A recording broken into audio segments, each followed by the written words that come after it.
ইতিমধ্যে বাংলাদেশ ব্যাংকে যেভাবে দখল করা হয়েছে, যেভাবে বিসিবিকে যেভাবে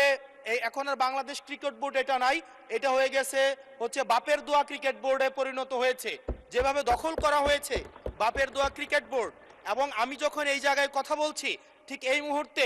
28 জন বিচারককে মাননীয় স্পিকার তাদেরকে শোকজ দেওয়া হয়েছে, তাদের ব্যক্তিগত তাদের চ্যাট গ্রুপে তারা হচ্ছে তাদের মতামত প্রকাশ করার কারণে বিচারকদের হচ্ছে মাননীয় স্পিকার শোকজ দেওয়া হয়েছে। এই বাস্তবতায় আমরা এই গণ অভ্যুত্থান পরবর্তী সময়ে যদি জাতীয় মানবাধিকার কমিশনকে একটা মন্ত্রণালয়ের অধীনে রাখি, স্বরাষ্ট্র মন্ত্রণালয়ের অধীনে রাখি, তাদের মাধ্যমে আমরা নিরপেক্ষ কোনো ধরনের অনুসন্ধান আমরা কতটা পাবো সেটা নিয়ে কিন্তু আমরা সন্দিহান। মাননীয় স্পিকার,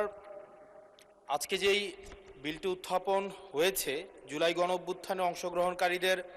সুরক্ষা ও দায় নির্ধারণের লক্ষ্যে যে বিলটা আনা হয়েছে, সেই বিলে যদি আমরা দেখি এখানে কমিশন বলতে জাতীয় মানবাধিকার কমিশনকে বোঝানো হয়েছে এবং এখানে 2 ঘতে সংজ্ঞার মধ্যে আমরা যদি দেখি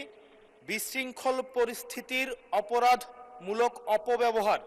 এটার ব্যাখ্যাটা দেওয়া হয়েছে রাজনৈতিক প্রতিরোধের পরিবর্তে